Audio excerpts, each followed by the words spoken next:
வணக்கம் மதுரை. நான் உங்கள் பூர்ணி. இன்னைக்கு நம்ம மதுரை அண்ணா நகர் சர்வேஸ்வரர் திருக்கோயிலோட மாசி திருவிழா 2ஆம் நாள் பார்த்துட்ருக்கோம். நம்ம சொக்கருக்கும் அம்பாளுக்கும் நடக்கக்கூடிய திருமண வைபவத்தை தான் நம்ம பார்த்துட்ருக்கோம். ஸோ நம்ம சிவனை முழுமையாக நம்பணும் அப்படின்னா அவர் நம்ம என்றைக்குமே கைவிட மாட்டார். அவரை நம்பினவங்க என்றைக்குமே கெட்டு போனதாக சரித்திரம் கிடையாது. சிவனை கும்பிட்டா கஷ்டம் வரும் அப்படின்னு சொல்கிறாங்க. இது முற்றிலும் உண்மை கிடையாது. நமக்கு உண்டான கஷ்டங்கள் அது எப்பயுமே வந்துட்டு தான் இருக்கும். ஸோ அதில் இருந்து காக்கக்கூடியவர் தான் நம்ம சிவன்.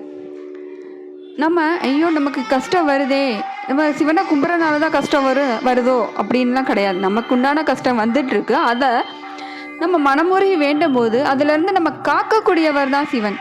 இதை நான் என் அனுபவத்தில் நான் நிறைய உணர்ந்திருக்கேன். சிவனே கதி அப்படின்னு இருக்கிறப்போ எவ்வளோ பிரச்சனையானாலும் சரி அதிலேருந்து அவர் என்னை காப்பாற்றிருக்கார்.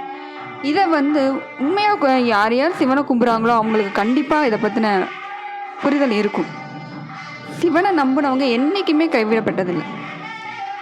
ஸோ என்றைக்கு அவர் நமக்கு சிவன் உடனே கொடுக்க மாட்டார். ஆனால் லேட்டாக கொடுத்தாலும் அவர் நம்மளோட பக்தியை சோதிச்சுட்டு கொடுப்பாரு. ஆனால் அவர் கொடுக்கறது நிலையானதாக இருக்கும். அவரை நம்பினவங்க என்றைக்குமே கெட்டு போனதாக சரித்திரம் கிடையாது. சிவனோட சொத்தே அவரோட பக்தர்களாகிய நம்ம தான். அப்போ நம்ம அம்மா அப்பா நமக்கு ஏதோ ஒரு கஷ்டம்னா அவங்களால தாங்க முடியுமா?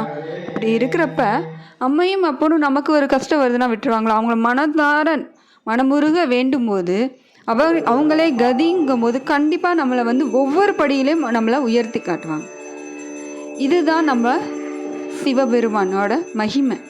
சிவனை நம்புனீங்கன்னா பல அற்புதங்களை உங்களோட வாழ்க்கையில் நீங்கள் பார்ப்பீங்க. நான் அனுபவிச்சிருக்கேன். ஸோ அதை நான் உங்கள்கிட்ட ஷேர் பண்ணிக்கிறது ரொம்ப மகிழ்ச்சி அடைகிறேன். ஓம் நம சிவாய். சிவாய நம. எல்லாருக்கும் சிவனர்கள் கிடைக்க நான் மனதார பிரார்த்திக்கிறேன், மனதார வேண்டிக்கிறேன். ஓம் நம சிவாய்.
Yeah.